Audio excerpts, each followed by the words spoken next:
यहाँ पर हम बात करें ईएमटी की बात करते हैं, यानी इलेक्ट्रोमैग्नेट थ्योरी से किस तरीके से क्वेश्चन पूछे जाते हैं। ईएमटी में क्या होता है, पहला क्वेश्चन देख रखा है, electric field strength eight point in front of an infinite sheet of charges. तो यहाँ पर बात करें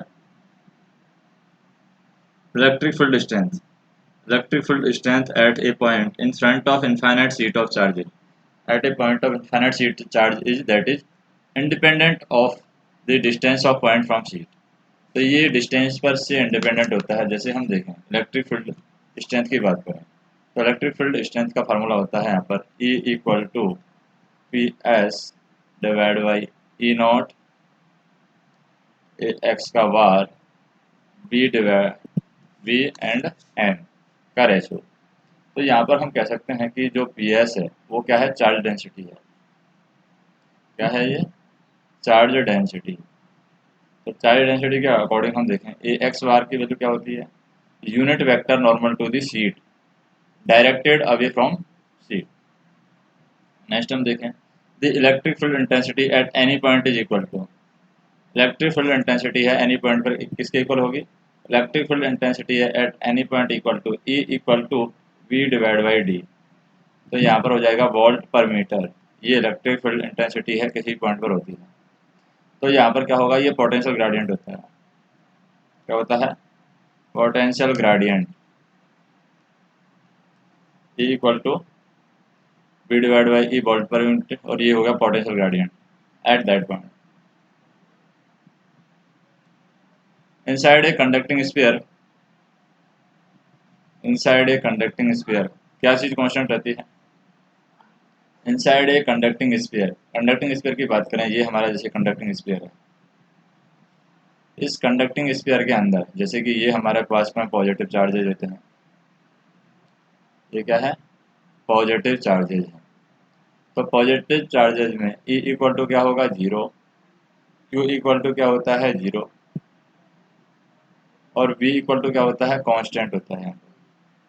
तो inside a conducting sphere the potential is constant, the charge on a stable atom is, the charge on a stable atom is uncharged। तो stable atom के अंदर जो चार्ज होता है वो अनचार्ज होता है। नेक्स्ट हम बात करें जैसे the law use to determine the force between the two current carrying conductor. तो यहाँ पर जो लॉ यूज किया जाता है, law use to determine the force between two current carrying conductor. तो टू करंट कैरिंग कंडक्टर के बीच में जो लॉ यूज किया जाता है वो क्या होता है, एफ की वैल्यू होती है F equal to mu naught I one I two divide by two pi D, ये वैल्यू होती है। तो ये होता है लो जो कि यहाँ पर यूज किया जाता है, law used to determine the force between the two current carrying conductor, that is वायो सावर्ट्स लो होता है।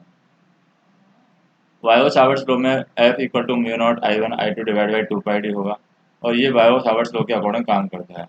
Force between the two current carrying conductor placed apart from each other at A distance of D is given, that is वायो Savart's लो। Next हम देखें जैसे कि क्लॉइड surface दे रखी है हमें, क्लॉइड surface include the point charge q and a medium with permittivity of free space E naught, then the Gauss law should not be represented by। तो Gauss law किसके द्वारा रिप्रेजेंट नहीं करेंगे, Gauss law कभी भी del into E equal to Q divide by E naught से represent यहाँ पर नहीं किया जाएगा, यानी इससे हम नहीं रिप्रेजेंट करेंगे, not represent Gauss law। Next हम देखें air pocket is tapped, a air pocket is trapped inside a dielectric of relative permittivity of 5 for a given applied voltage across the dielectric। The ratio of stress in the air pocket to that in the dielectric is equal to, in air pocket to that in the dielectric equal to, तो dielectric equal to क्या होगा, जैसे कि E की value क्या होती है, E समानुपाती होता है 1 डिवाइड बाई E, और ये समानुपाती होगा 1 divide by E not E R. तो इसके अकॉर्डिंग हम बात करें जैसे कि ई एयर के अंदर डिवाइड बाई ई डाई के अंदर, यानी कि ई एयर और ई ड्राई के अंदर क्या होगा, हम कह सकते हैं कि ये होगा E naught die divide by E naught air. तो यानी यहाँ पर कह सकते हैं कि E naught into 5 divide by E naught से आ जाएगा ये 5। तो 5 के आसपास आंसर आ गया, यानी 5 मिनट बाद 1 आंसर आ जाएगा। नेक्स्ट देखें, जैसे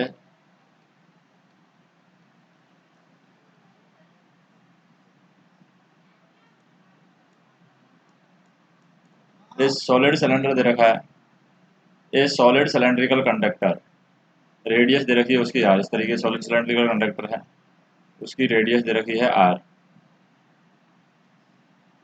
तो यहाँ पर जैसे कि इसको हम इस तरीके से मान सकते हैं, सॉलिड सिलेंड्रिकल कंडक्टर, और इसकी रेडियस हो जाएगी आर, यानी ये वाली रेडियस आर दे रखी है। अब हम बात करें कि रेडियस इसकी ये वाली आर दे रखी है, और आई की जो वैल्यू है यहाँ पर, आई की वैल्यू क्या होगी, आई डिवाइड बाई ए यूनिफॉर्म के अंदर होगी, यानी करंट डेंसिटी है वो यूनिफॉर्म होती है, क्योंकि एच की जो वैल्यू दी जाती है यहाँ पर, एच की वैल्यू दी जाती है I dash divide by 2 pi R. तो ये solid cylindrical conductor of radius R has a uniform current density is carrying a current. Find the magnetic field strength H. तो मैग्नेटिक फील्ड स्ट्रेंथ हमें find करनी है। Find the magnetic field strength H inside the conductor at a distance of r from the axis of the conductor। तो that is equal to I divide by 2 pi R square, और I into are से हम multiply करेंगे। Next देखें, जैसे कि 2 equal charge हमें दे रखे हैं, क्या दिया हुआ है यहाँ पर, 2 equal charge, 2 equal charge of magnitude first coulomb, यानी 1 coulomb are kept at a distance 1 centimeter from each other, the magnitude of electrostatic force acting between them। तो इलेक्ट्रोस्टैटिक फोर्स का जो फार्मूला होता है यहाँ पर वो होता है F equal to K Q1 Q2 divide by R square. तो एफ के की वैल्यू क्या रखिए यहाँ पर 9, तो ये हो जाएगा 9 into 10⁻9, 9 into 10⁻9 into Q1 Q2 की वैल्यू क्या रखिए 1, तो 1 इंटू 1 आ जाएगा डिवाइड बाई 1 इंटू 10⁻⁻2 का होल स्क्वायर आ जाएगा। तो इसके अकॉर्डिंग ये वैल्यू है 9 इंटू 10⁻13 न्यूटन आ जाएगी। Which of the following is not an Maxwell equation. तो मैक्सवेल इक्वेशन कौन सी नहीं है यहाँ पर, जैसे del into P equal to rho होता है, ये मैक्सवेल इक्वेशन है, फर्स्ट मैक्सवेल इक्वेशन है। Del into E equal to minus D by D T के अकॉर्डिंग, ये यहाँ पर हमारी मैक्सवेल की फोर्थ इक्वेशन है, ये वाली इक्वेशन। ये फर्स्ट इक्वेशन है मैक्सवेल की, ये यहाँ पर डेल इंटू फोर्थ इक्वेशन है। तो यहाँ पर हम कह सकते हैं del into E equal to minus V, तो ये यहाँ पर गलत है, ये डॉट वाली गलत है, ये इक्वल टू क्या होना चाहिए, जीरो होना चाहिए। तो del into V E equal to zero होना चाहिए, del into V equal to zero तो होता ही है, ये यहाँ पर फोर्थ इक्वेशन है। नेक्स्ट हम देखें the stationary charge in magnetic field experience. तो मैग्नेटिक फील्ड का एक्सपीरियंस क्या करेगा, मैग्नेटिक फील्ड एक्सपीरियंस, इसके बारे में हम बात करें।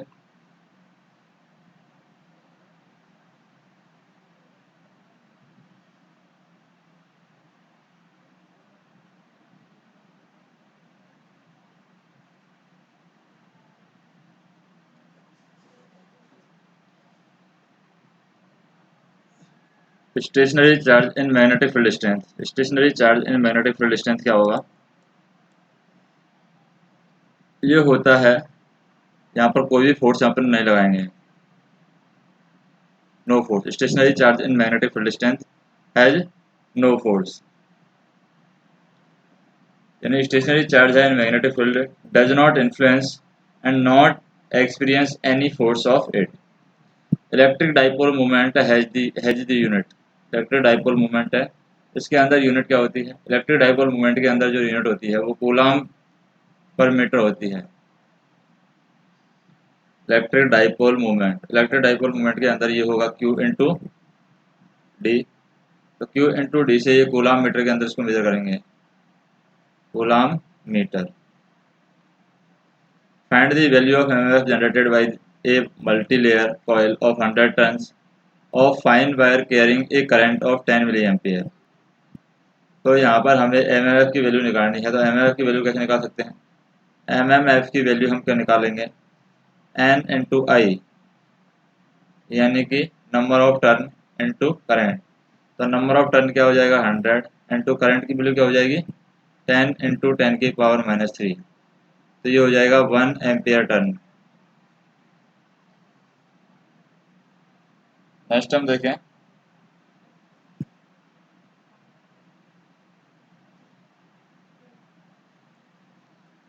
विच of the pair is not correctly matched. तो कौन सा पेयर है यहाँ, पेयर है यहाँ पर करेक्टली मैच नहीं करेगा? तो डिस्प्लेसमेंट करंट है, एम्पियर्स लो है। डिस्प्लेसमेंट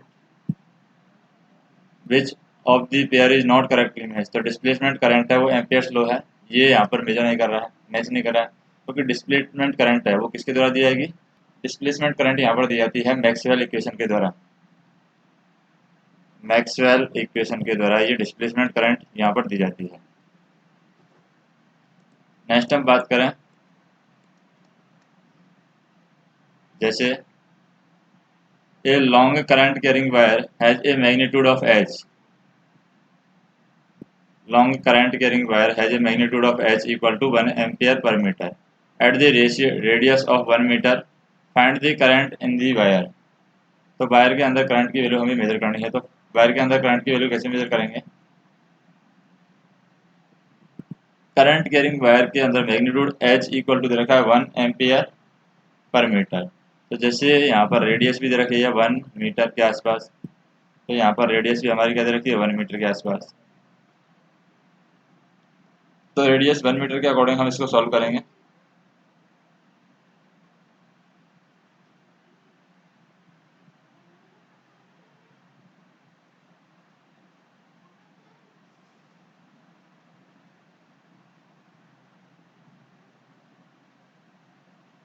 जैसे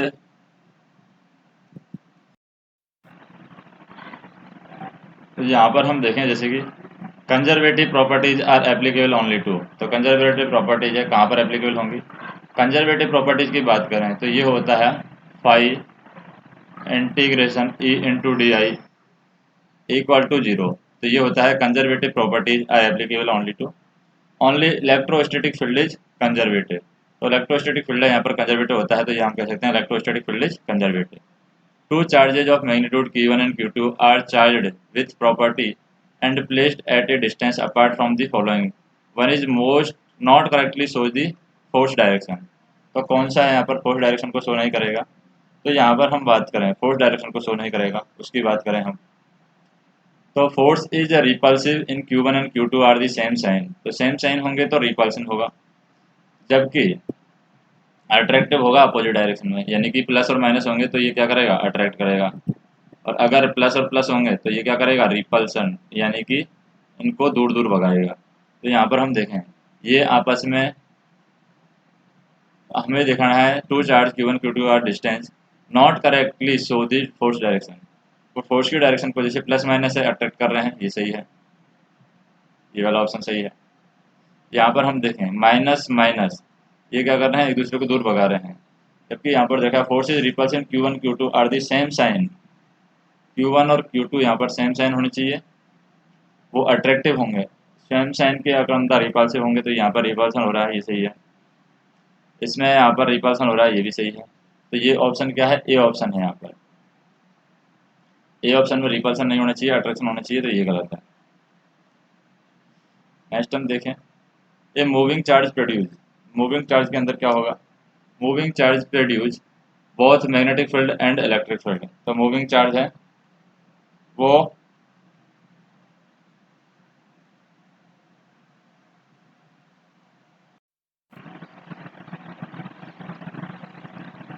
तो यहाँ पर हम देखें, जैसे कि मूविंग चार्ज प्रोड्यूस हो रहा है तो किस टाइप में होगा? जैसे मूविंग चार्ज जो प्रोड्यूस होगा वो यहाँ पर बहुत magnetic field and electric field दोनों में यहाँ पर मूविंग चार्ज प्रोड्यूस होगा। Moving charge produce an electric field as well as magnetic field and stationary charge produce only electric field. यहाँ पर हम देखें, जैसे कि 8 henry choke is carrying a current of 500 milli ampere, then the energy supplied by inductor is. तो inductor के द्वारा जो एनर्जी सप्लाई की जाएगी वो क्या होगी? इंडक्टर के द्वारा जो एनर्जी सप्लाई की जाती है वो होती है,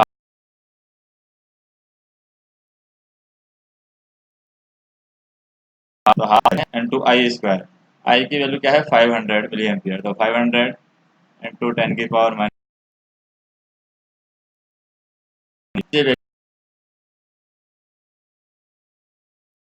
वैल्यू आ जाएगी। Magnetic field intensity in a material whose relative permeability is 2, तो जिसकी रिलेटिव परमेबिलिटी क्या दे रखी है? 2 दे रखी है।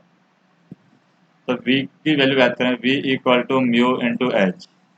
तो H की वैल्यू क्या होगी? V डिवाइड बाई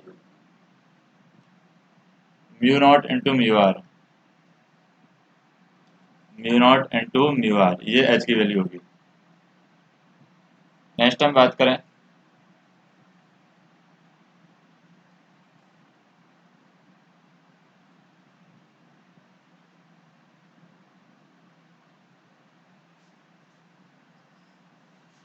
तो यहाँ पर होगा जैसे H equal to V divide by mu naught mu are.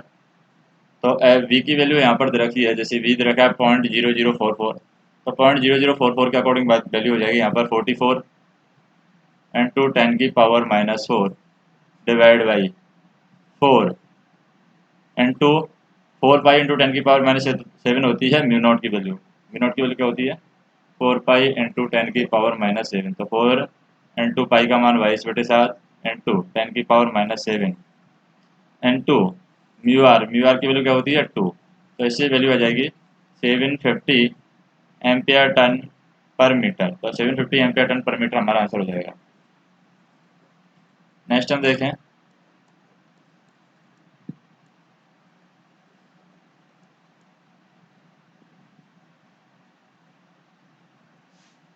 Material used for permanent magnet should have, material used for permanent magnet should have. तो मटेरियल जो परमानेंट मैग्नेट के लिए यूज किया जाता है वो कौन सा होता है?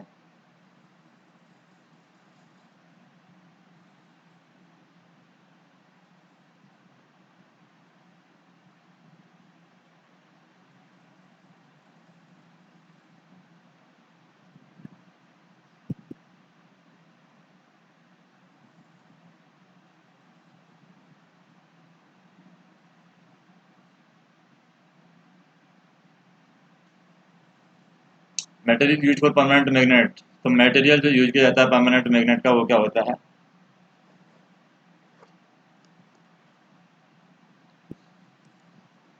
तो magnetic material use for permanent magnet should have high coercive force and high retentivity property. तो हाई उसका कोर्सिव फोर्स होता है और हाई उसकी रिटेंटिविटी होती है। तो ये मटेरियल है यूज किया जाता है परमानेंट मैग्नेट के अंदर।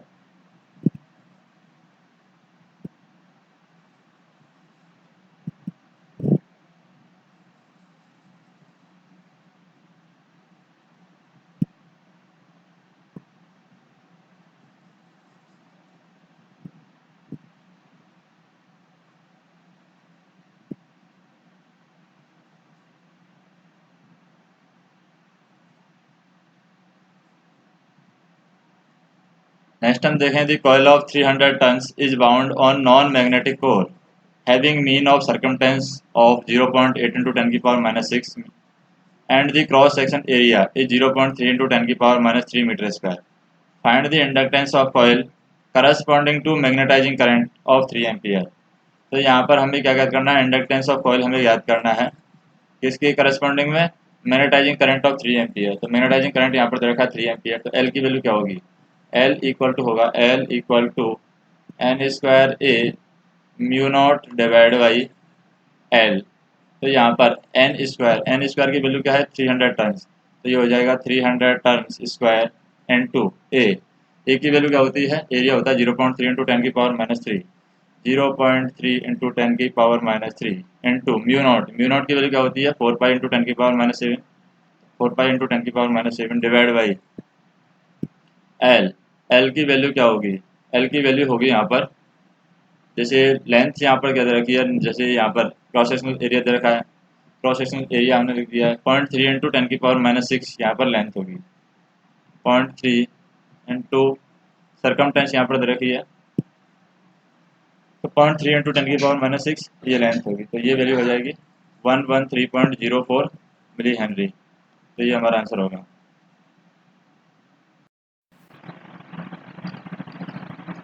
Lens law the induced EMF opposite to. Lens law the induced EMF oppose the. Lenz law के अंदर जो इंड्यूस्ड ईएमएफ है वो किसका अपोज करता है? इंड्यूस्ड ईएमएफ अपोज करता है चेंज इन फ्लक्स लिंकेज। तो फ्लक्स लिंकेज का ये अपोज करता है induced EMF. E equal to minus D five by D T. तो E इक्वल टू होगा minus D five by D T. तो ये चेंज इन फ्लक्स लिंकेज के अकॉर्डिंग बात है। According to lens law, according to lens law की हम बात करें, according to lens law result oppose Q is here, the result is induced EMF and Q is its change in leakage flux. What is the unit of reciprocal of reluctance? reluctance के reciprocal की unit क्या है? तो reluctance के reciprocal की unit हम देखें तो 1 डिवाइड बाई reluctance होता है। 1 डिवाइड बाई क्या होता है? reluctance। और reluctance की बात करें, reluctance 1 डिवाइड बाई reluctance होता है permeance, और permeance है यूनिट हेनरी या बेवर एम्पेयर टन के अंदर परमियंस की वैल्यू होती है। यानी यहाँ पर हेनरी हम यूज करते हैं रिलक्टेंस के लिए, और परमियंस के अंदर हम वेबर एम्पेयर टन यूज करते हैं। Total electric flux coming out of the close surface. Total electric flux coming out of close surface. Close surface से जो टोटल इलेक्ट्रिक फ्लक्स आता है वो क्या होता है?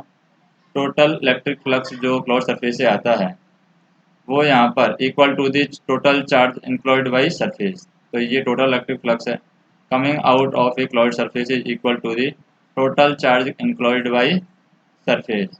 और यहाँ पर जो फाई की वैल्यू होती है phi equal to phi D into D S, D into D S यहाँ पर होगा क्यू इंक्लॉयड। तो ये होता है फाई की वैल्यू। नेक्स्ट हम देखें विच of the following statement about the equi potential surface is not correct. तो यहाँ पर कौन सा स्टेटमेंट है जो कि इक्वी पोटेंशियल सरफेस के करेक्ट नहीं है? इक्वी पोटेंशियल सरफेस की बात करें तो पोटेंशियल इज डिफरेंट एवरीवेयर। तो यहाँ पर पोटेंशियल है वो डिफरेंट होता है everywhere. As surface is equipotential so potential is same everywhere on the surface. Energy stored in magnetic field is given by। Energy stored जो मैग्नेटिक फील्ड में जो एनर्जी स्टोर्ड होती है वो क्या होती है? Energy stored in magnetic field given by E equal to mu H square divide by two. तो ये होती है energy stored in magnetic field. Next हम देखें if vector field V is solenoidal then which these true. तो यहाँ पर vector field V है जो कि सोलेनोइडल है, तो यहाँ पर कौन सा ट्रू है? कौन सा ट्रू है उसकी बात करें तो यहाँ पर integration of S V D S equal to zero होगा। तो ये होगा solenoidal field divergence is equal to zero. Solenoidal field की जो डाइवर्जेंस होती है वो होती है V into D S equal to zero. और यहाँ पर डेल इंटू वी की बात करें, डेल इंटू वी ये सोलेनोइडल के अकॉर्डिंग होगा। The maximum Maxwell equation del into H. तो ये होगा J plus del D divide by del T. ये कौन सी लो पर बेस होता है? तो लो की हम बात करें यहाँ पर तो मैक्सवेल इक्वेशन के अकॉर्डिंग हम बात करें लो की, तो ये होता है मैक्सवेल इक्वेशन के according del into H plus के del D divide by del T. तो ये होता है based on Ampere's law. Ampere's law पर ये बेस्ड होता है। नेक्स्ट हम देखें magnetic flux through each turn of 200 turn coil is T square minus three T weber where T is the second the induced EMF in coil at T equal to 2 second. तो induced EMF है coil के अंदर T equal to 2 second पर क्या होता है? Induced EMF in coil at T equal to 2 second पर ये हम वैल्यू करेंगे ए के अकॉर्डिंग, यानी total flux linkage through the coil, total flux linkage through the coil ये हो जाएगा लैम्बडा की value equal to N phi. तो यहाँ पर ई की वैल्यू होगी E equal to minus K D lambda divide by D T equal to minus K N D five by D T. तो यहाँ पर ये वैल्यू होगी ई की वैल्यू क्या होगी? Minus 200 and two D divide by D T T square minus three T से हम इसका डिफ्रेंशिएशन कर देंगे। तो डिफ्रेंशिएशन जब हम करेंगे इसको तो हम इसको प्रॉपर सॉल्व करते हैं। Magnetic field each turn of 200 coil यहाँ पर दे रखा है वाट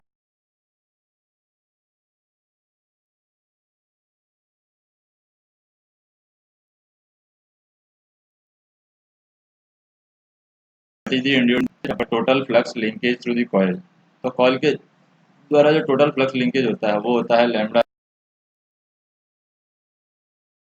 इक्वल टू होगा। अब लेते हैं E equal to minus K D lambda divide by D T.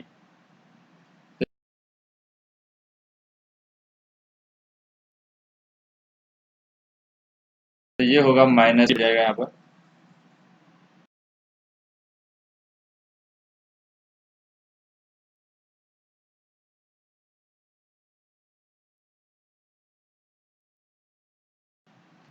T square minus 3t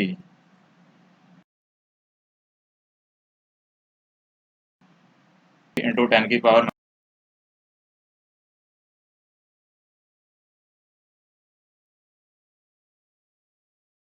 -3 इसके 200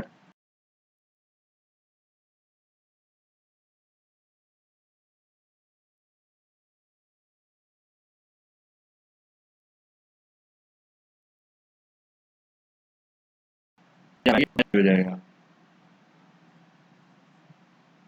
तो यहाँ पर E की वैल्यू है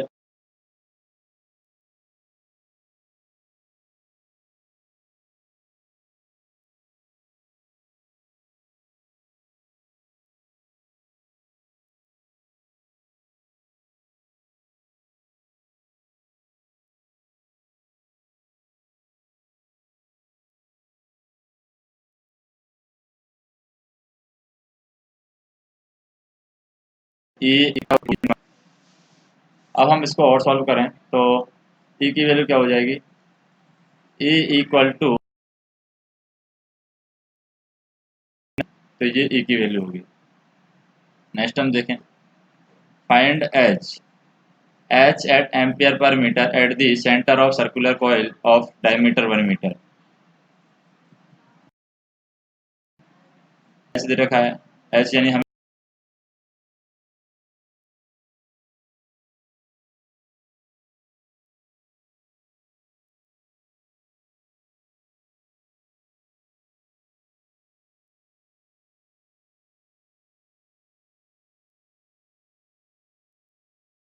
निकालना हो जाएगी यहाँ पर H equal to 1 divide by 2 pi ampere per metre.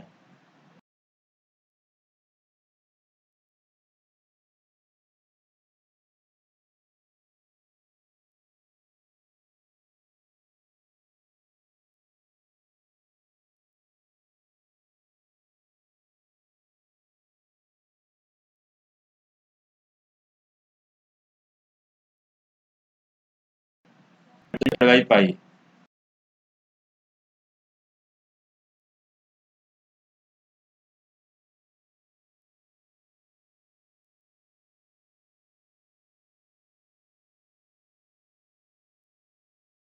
.366 ampere per metre. Next हम देखें, जैसे कि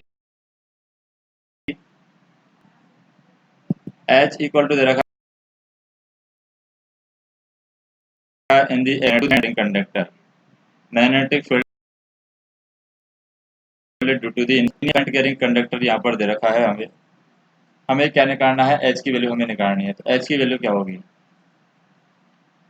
H equal to I divide by 2 pi R. H equal to I divide by 2 pi R ampere per metre की बात करें यहाँ पर ampere per metre, तो ये होगा एक्सप्रेशन जो दे रखी है, ये दे रखी है magnetic field due to the infinite line current carrying conductor.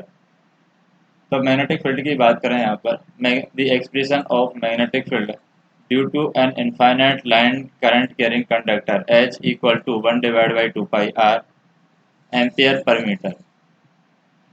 Relate reluctance with following, relate reluctance with following. तो रिलेक्टेंस को अगर हमें रिलेट करना है तो किसके साथ रिलेट करेंगे, रिलेक्टेंस को अगर रिलेट करना है तो ये हम करेंगे MM/F डिवाइड बाई यानी FL वेबर। तो एम्पियर पर वेबर के अकॉर्डिंग आंसर आ जाएगा यहाँ पर। नेक्स्ट हम बात करें यहाँ पर if N phi equal to leakage flux. तो एन फाई की वैल्यू है यहाँ पर लीकेज फ्लक्स है। Then the leakage flux per unit current is defined है। Leakage flux per unit current है वो डिफाइन की जाएगी L I. L I equal to होता है एन इंटू फाई। तो यहाँ पर L की वैल्यू होती है N phi divide by I, तो ये हमारी L की वैल्यू होती है N phi divide by I. तो leakage flux per unit current is defined as inductance. तो लीकेज फ्लक्स है यहाँ पर यूनिट करंट है, ये किसके द्वारा डिफाइंड किया जाएगा, इंडक्टेंस के द्वारा ही डिफाइंड किया जाएगा। नेक्स्ट हम देखें,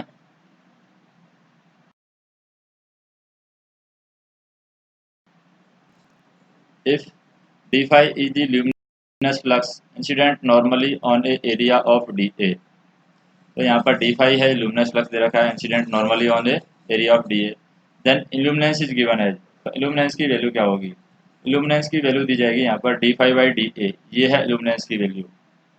if D phi is the luminous flux incident normally on a area of D A, then illuminance is given by D phi by D A. Law involved in the expression E equal to minus D phi by D T. तो law जो यहाँ पर involve किया जाता है,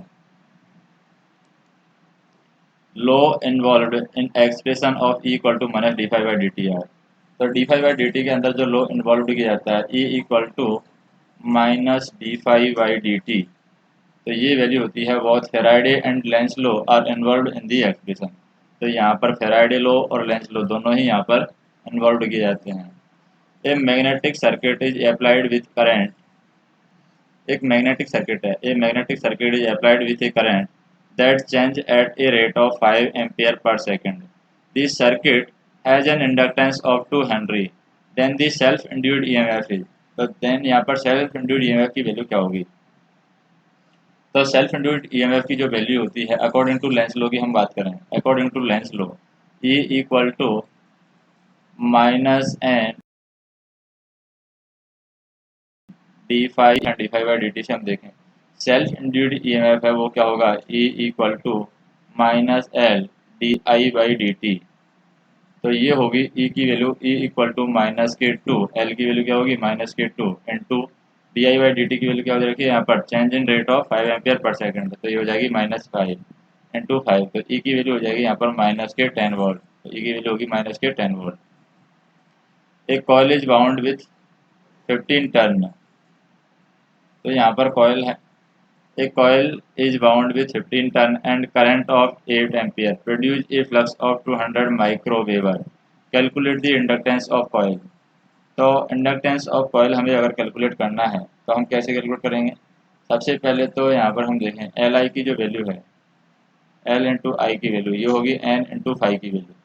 तो L की value हम निकालेंगे N into phi divide by I से, एन की वैल्यू क्या रखी है 50 इंटू फाइव की वैल्यू 200 इंटू 10 की पावर माइनस 6 हो जाएगा, डिवाइड बाई आई की वैल्यू कितनी दे रखी है 8। तो इससे जो वैल्यू आएगी वो आएगी 1.25 मिली हेनरी।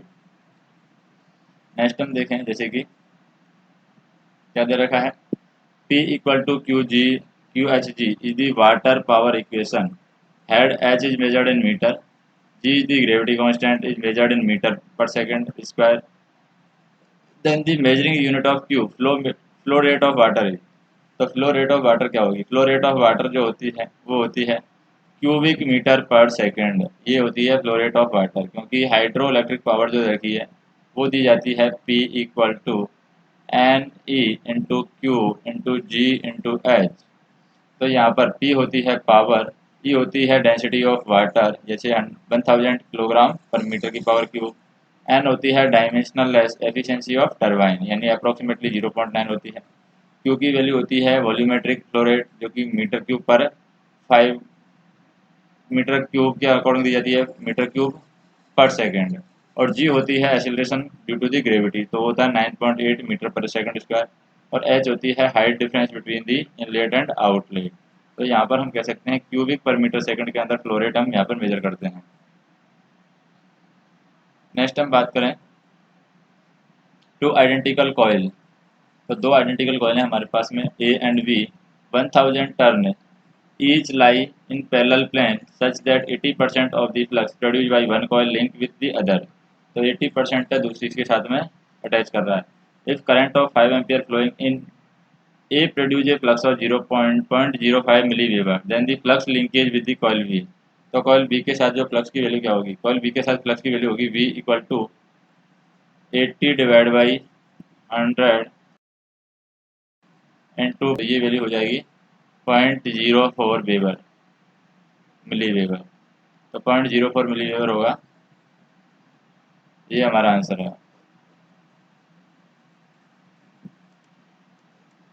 नेक्स्ट हम देखें, जैसे if a circular conductor carries a current of I, if a circular conductor carries a current of I, ampere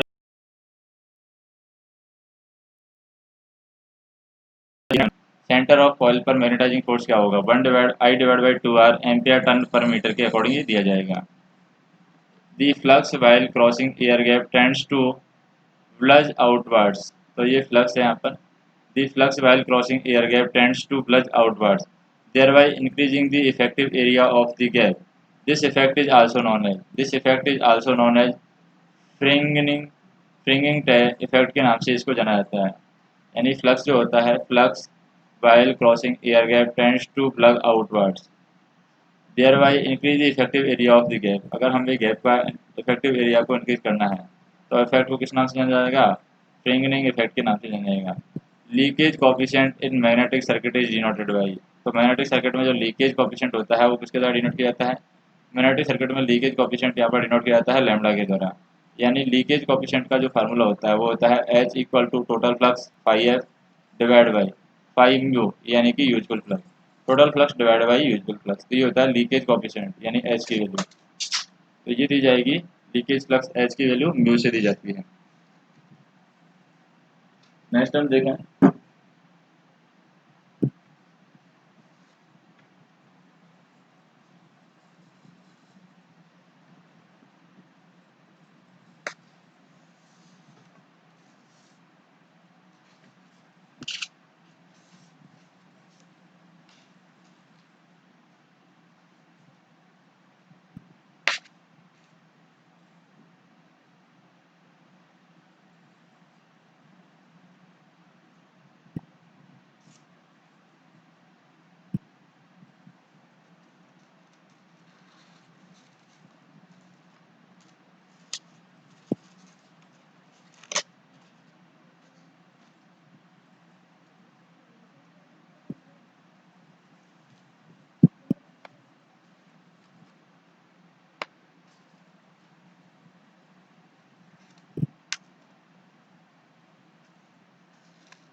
जैसे यहाँ पर दे रखा है the force on current carrying conductor placed parallel to magnetic field. तो placed parallel to magnetic field, उसके बीच में करंट कैरिंग कंडक्टर के अंदर जो फोर्स दिया जाता है वो दिया जाता है F equal to VIL sine theta.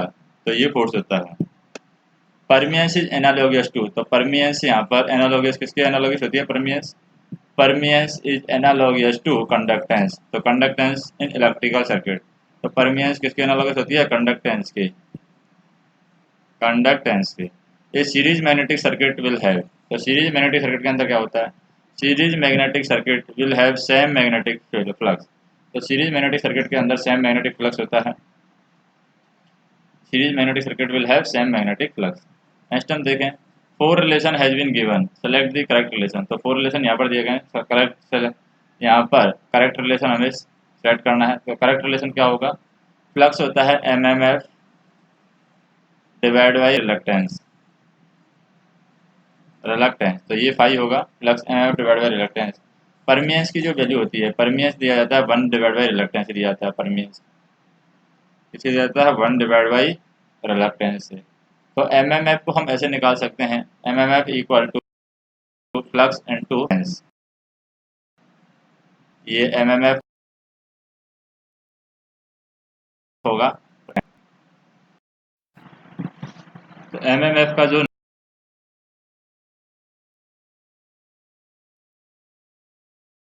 नया फार्मूला परमियंस हो जाएगा यहाँ पर, परमियंस, तो ये हो जाएगा MMF का फार्मूला। नेक्स्ट हम देखें,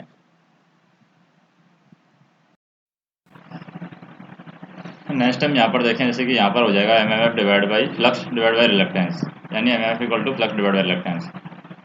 अब हम आगे देखें, जैसे क्या दे रखा है यहाँ पर, A coil of 360 tons is linked by a flux of 200 microweber. If the flux is reversed in 0.01 seconds, then find the EMF induced in the coil. तो find the EMF induced in the coil, that is equal to, तो turn के according हम बात करें, induced EMF ये होगा n d phi by D T. तो यहाँ पर n दे रखा है 360 into D phi by D T कितने दे रखा है 4 इंटू 200 डिवाइड बाई 0.02। अब 4 कहाँ से आया है, 4 यहाँ पर देखें, flux through the coil in one revolution, 4 into flux through the coil, तो 4 into flux through the coil यहाँ पर आ जाएगा 4 into flux through the coil divide by 0.02, क्योंकि यहाँ पर टाइम ऑफ वन रेवोल्यूशन दे रखा है 0.1 सेकेंड, यदि flux is reverse in 1 second, तो यहाँ पर रेवोल्यूशन क्या होगा 2 इंटू 0.01, तो इसके अकॉर्डिंग यहाँ पर आ जाएगा नीचे 0.02 इंटू 10 की पावर -6, तो ये वैल्यू हो जाएगी 14.4। नेक्स्ट हम देखें, द वर्क डन और by a unit N pole in moving once around a closed path is equal to, around a closed path is equal to the product of current and number of turn enclosed by that path. A long straight wire carries a current of I equal to 10 ampere, तो long straight wire है जिसके अंदर current क्या ले जा रहा है, carries a current of 10 ampere, at what distance is the magnetic field H is 1 ampere per metre, तो मैग्नेटिक फील्ड स्ट्रेंथ है यहाँ पर 1 एम्पियर पर मीटर दे रखी है, तो किस डिस्टेंस पर होगी, यहाँ पर हम देखें 10 डिवाइड बाई 2 पाई के अकॉर्डिंग यहाँ पर कैलकुलेट की जाएगी, यानी कि magnetic field due to the long straight wire, long straight wire की वजह से यहाँ पर एच की वैल्यू क्या होती है 1 divide by 2 pi R ampere per metre, तो डिस्टेंस आर क्योंकि ये I divide by 2 pi R है, तो 10 डिवाइड बाई 2 पाई एच, तो 2 पाई इंटू एच की वैल्यू क्या दे रखी है 1, तो ये हो जाएगी 10 डिवाइड बाई 2 पाई, तो 10 डिवाइड बाई 2 पाई आंसर हो गया। 4 option have been given out of which 3 are alike in some manner, one is different, select the odd one, तो कौन सा ऑड वन है, जैसे पोटेंशियल डिफरेंस है ये सही है, इलेक्ट्रोमैग्नेटिक फोर्स है ये भी वोल्टेज रिलेटेड है, इलेक्ट्रिक फ्लक्स ये वोल्टेज रिलेटेड नहीं है, तो ये गलत है, और इलेक्ट्रिक पोटेंशियल ये भी वोल्टेज रिलेटेड है। नेक्स्ट हम देखें, a wire bent into a semicircle in a center and straight at both ends is placed in uniform magnetic field V, pointing out the page shown in figure. If the wire carries current I, force on each y and jw is, तो x y and j डब्ल्यू के according हम बात करें यहाँ पर, x y और j डब्ल्यू के अकॉर्डिंग जो फोर्स लग रहा है वो हमें निकालना है, तो फोर्स की बात करें यहाँ पर, तो फोर्स कैसे लगेगा, आई डिवाइड बाई वी है, यहाँ पर फोर्स लगेगा बाई वी, तो I divide by V current x, current into length into magnetic field, current into length into magnetic field, यानी आई डिवाइड बाई वी नहीं है ये, I into L into V है, current into length into magnetic field, ये यहाँ पर होगा force that is work on this, तो wires went into semiconductor in the center and the state at both end, यहाँ पर दिया गया है, यूनिफॉर्म मैग्नेटिक फील्ड यहाँ पर दे रखा है, uniform magnetic field V pointing out of the page shown in the figure.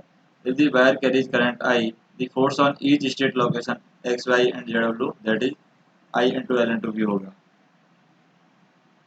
Next हम देखें,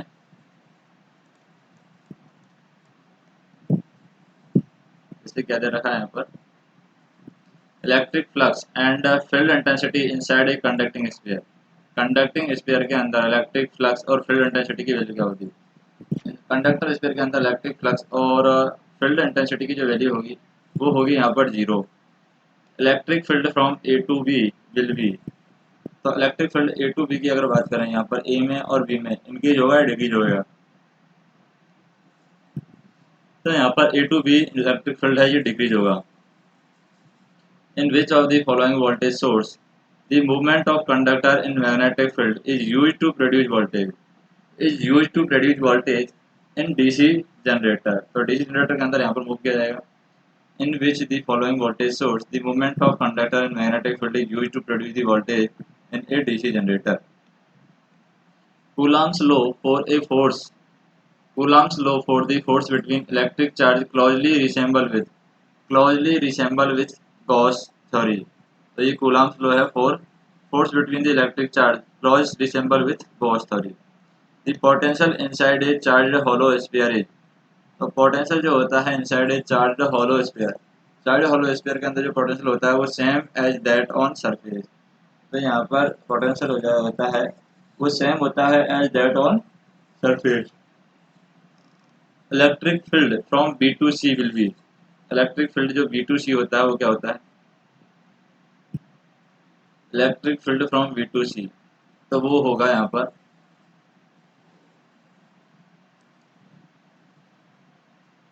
electric field from B to C वो होगा decreasing.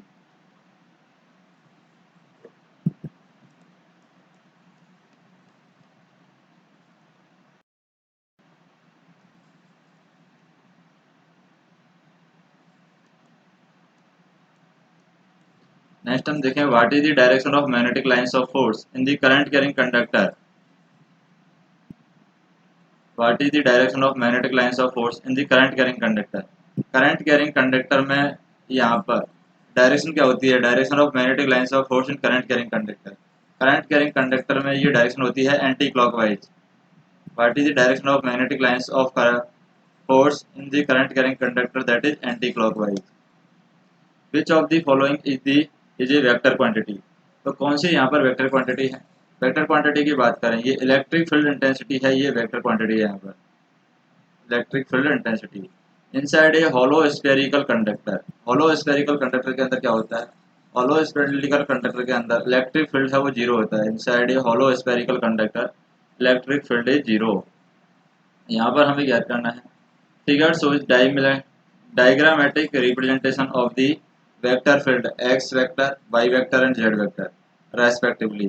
Which out of the following choice is true। तो कौन सी चॉइस है यहाँ पर ट्रू है, तो यहाँ पर हम देखें x इज गोइंग अवे यानी del into x equal to zero होगा, तो del into x equal to यहाँ पर जीरो नहीं होगा, डेल डॉट एक्स का जो बार है यहाँ पर नॉट इक्वल टू जीरो, क्योंकि x क्या कर रहा है, x अवे जा रहा है यानी कि सेंटर में नहीं आ रहा, अवे जा रहा है, इसलिए नॉट इक्वल टू जीरो होगा ये। दूसरा यहाँ पर y is moving circular direction, y यहाँ पर सर्कुलर डायरेक्शन मूव कर रहा है,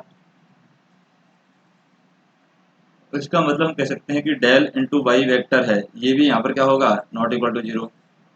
तीसरा यहाँ पर दे रखा है कि जेड भी यहाँ पर आउटवर्ड डायरेक्शन दे रहा है, जेड है सर्कुलर रोटेशन, तो जेड के अंदर भी सर्कुलर डायरेक्शन है, यहाँ भी जीरो नहीं होगा, तो इसका ऑप्शन क्या होगा, सी।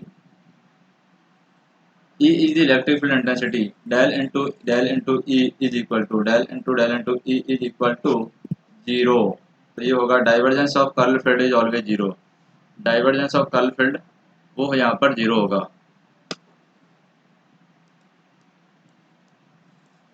नेक्स्ट हम देखें जैसे कि given A vector field F the divergence theorem state that.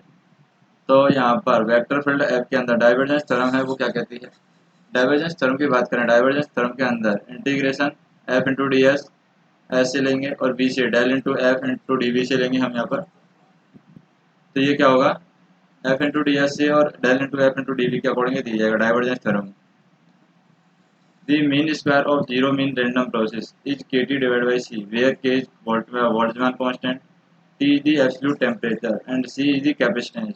The standard deviation of random process, standard deviation of random process, mean square जो वैल्यू है यहाँ पर मीन स्क्वायर वैल्यू दी जाएगी यहाँ पर के टी डिवाइड बाई सी से mean square value. Standard deviation की जो वैल्यू होती है mean square value under root में होती है, मीन स्क्वायर वैल्यू यानी k T divide by C under root के अंदर आ जाएगी यहाँ पर value k T divide by C. Next हम देखें जैसे कि consider a solid sphere of radius 5 centimetre made of a perfect electric conductor.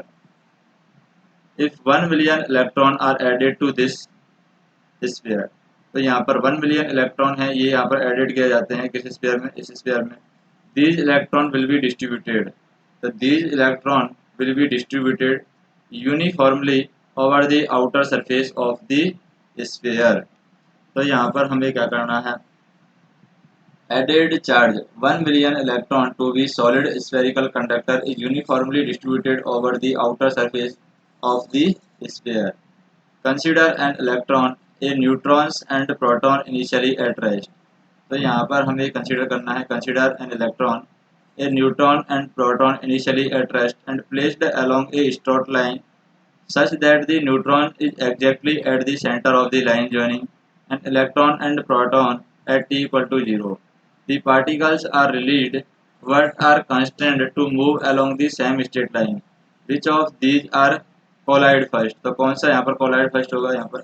तो यहाँ पर हम बात करें तो इलेक्ट्रॉन और न्यूट्रॉन है यहाँ पर सबसे पहले कोलाइड होंगे, यानी given that the electron, neutron and proton are straight line, तो electron proton neutron straight line है, इलेक्ट्रॉन है, न्यूट्रॉन है, प्रोटॉन है, ये क्या है स्ट्रेट लाइन के अंदर है, इलेक्ट्रॉन प्रोटॉन न्यूट्रॉन। तो न्यूट्रॉन सेंटर में होगा, इलेक्ट्रॉन इधर जा रहा है तो प्रोटॉन इधर आएगा। The electron will move towards the proton and proton will move towards the electron and force will be same. तो फोर्स यहाँ पर सेम होगा, तो इसका हम कह सकते हैं which these will collide first, electron and neutron यहाँ पर पहले कोलाइड होंगे। नेक्स्ट हम देखें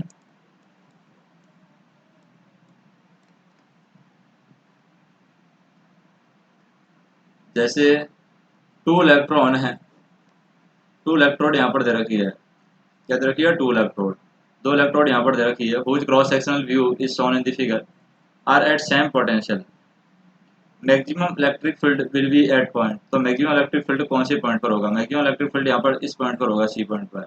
eight the point C is electric field intensity is maximum being close to the other plate, तो यहाँ पर ये सी मैक्सिमम होगा। नेक्स्ट हम देखें parallel plate capacitor field with two dielectric as shown in the figure below. तो parallel plate capacitor है जो कि दो डाइलेक्ट्रिक यहाँ पर होते हैं। If the electric field in the region of A is 4 kilovolt per centimeter, the electric field in the region V in kilovolt per centimeter। तो किलोवोल्ट पर सेंटीमीटर के अकॉर्डिंग बात करें तो यहाँ पर ये होगी वैल्यू 4, यानी कि E की वैल्यू दी जाएगी E equal to V divide by D. तो ये कांस्टेंट होता है दोनों रीजन के लिए, constant for both region. At voltage is same across the both region and the distance between two plate is also same, then electric field remains same throughout the both region। We know that E equal to V divided by D। तो यहाँ पर E equal to V divided by D से दोनों region के लिए 4 ही रहेगा ये। Next हम देखें ये hollow metallic sphere है, hollow metallic sphere of radius r is kept at a potential of 1 volt। The total electric flux coming out of concentrating sphere surface of radius r, तो ये ग्रेटर देन स्मॉल r है, तो इसकी value क्या होगी, ये होती है 4 pi e naught r. In uniform electric field field lines at equipotential surface, तो in uniform electric field field lines हैं इक्विपोटेंशियल सरफेस पर क्या होती है, field line and equipotential surface are orthogonal होती है। यहाँ पर field line are always from higher potential to lower potential point, so at equipotential surface field line are always norms and orthogonal. तो field lines यहाँ पर normal होती हैं और ऑर्थोगोनल यहाँ पर होती हैं। यहाँ पर हम बात करें V W Q stand for voltage, energy and charge. V यहाँ पर वोल्टेज से है और W यहाँ पर एनर्जी से है और Q यहाँ पर चार्ज से है। V can be expressed as, तो V को कैसे एक्सप्रेस किया जाएगा, V can be expressed as dW divide by dQ। Next देखें जैसे solid iron cylindrical is placed in a region, क्या दे रखा है, solid iron cylinder is placed in a region containing a uniform magnetic field such that the cylinder axis is parallel to the magnetic field direction। The magnetic field lines inside the cylinder will, तो magnetic field lines जो होती हैं cylinder के अंदर वो क्या होती हैं, magnetic field lines inside the cylinder that is bends closer to the cylinder axis। Next हम देखें two parallel wires separate by a distance, two parallel wires separated by a distance d are carrying a current of I in the same direction। the magnetic field along a line running parallel to these wire and midway between them that is 0। तो यहाँ पर हम कह सकते हैं कि the right hand thumb rule ये कहता है, क्या कहता है राइट हैंड थंब रूल, कि two parallel wire separated by distance d and current carrying a current I in the same direction. The magnetic field along a line running parallel to these wire and midway between it 0. The electromagnetic field is radiated from, तो electromagnetic field है ये किसके द्वारा radiate किया गया, electromagnetic field is radiated from an oscillating dipole, तो ये यहाँ पर oscillating dipole के द्वारा रेडिएटेड किए जाते हैं। The law of electromagnetic induction are summarized in the following equation। तो लॉ है इलेक्ट्रोमैग्नेटिक इंडक्शन का, किसके अंदर समराइज किया जाता है, law of electromagnetic induction are summarize E equal to minus के d∅dt, इसके अंदर समराइज किया जाएगा। The energy stored in magnetic field, क्या दे रखा है यहाँ पर, energy stored in magnetic field of solenoid 30 centimetre long and 3 centimetre diameter wood with 1000 ton of wire carrying a current of 10 ampere, तो L की वैल्यू क्या होती है, L इक्वल टू होता है mu naught n square a divide by L, तो ये होती है L की वैल्यू। तो यहाँ पर म्यू नॉट की वैल्यू हो जाएगी 4 पाई इंटू 10 की पावर -7 इंटू n स्क्वायर यानी 1000 का स्क्वायर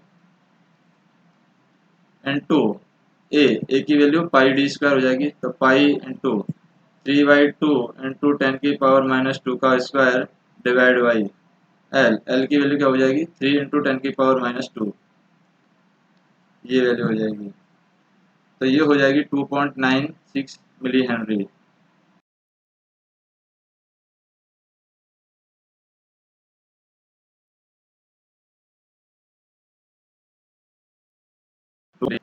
स्क्वायर हो जाएगा, ये हाफ एल की वैल्यू यहाँ पर 2.96 इंटू 10 की पावर -3 इंटू आई,